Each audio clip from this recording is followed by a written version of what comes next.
My fellow panelists, my name is Arendse. I am a practicing lawyer. I am also a member of the South African Football Association National Executive Committee and the chairperson of the Legal and Constitutional Committee of that organization.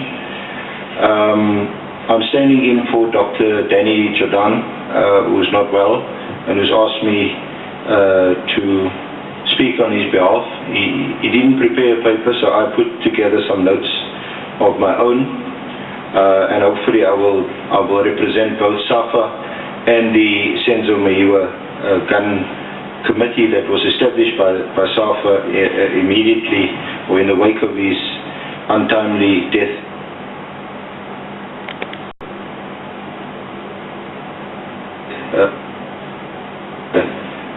Hopefully I will represent that committee's views fairly and accurately. The topic for today is strategies to reduce illegal firearms in society. I'll just relabel that to read strategies to reduce firearms in society.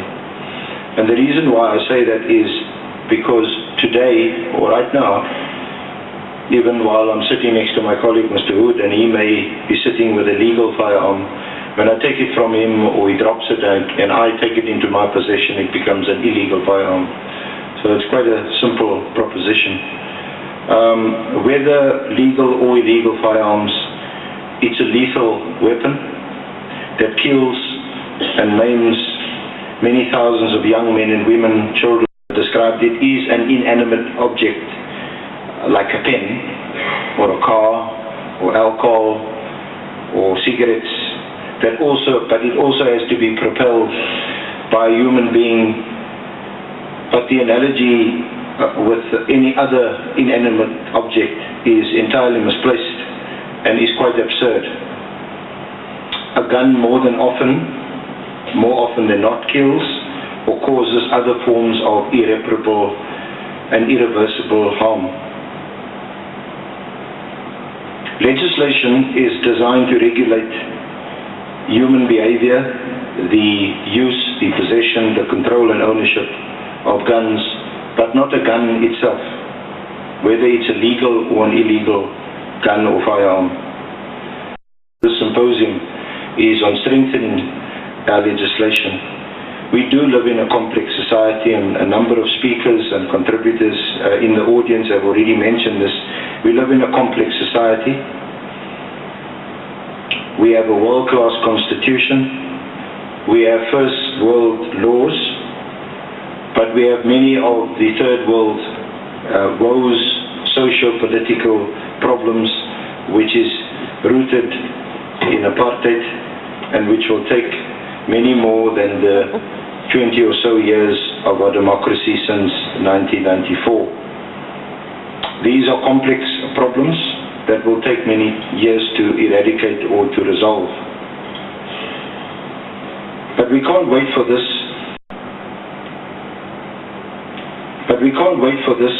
While our soccer heroes and heroines are being killed by the use of firearms, whether they are illegal or legal, and whether they are the Senzo Meyiwas or the River Steenkamps. SAFA as an organization is the most broad-based organization in the country. It is represented in 52 regions across the country and covers every corner of our country. 2 million boys and girls, men and women play organized football out of a population of plus minus 50 million. Football is the gun violence. Why? Because it is the sport of the poor and the disadvantaged, and those who play it continue to live in hope that they'll become a Messi or a Serrero or a Ronaldo or a famous soccer player. They live in the most depressed areas across the country, where policing is generally of a much lower standard than in the urban areas, and where the police are often under-resourced. because I represented the police in the Kalicha inquiry, I can't say much more than that. Matches are postponed. Matches are even settled by the use of guns. The most recent death, or last year in October, death of Senzo, has highlighted the indiscriminate use of a gun. But the questions that are immediately raised are, was it indiscriminate or was it deliberate?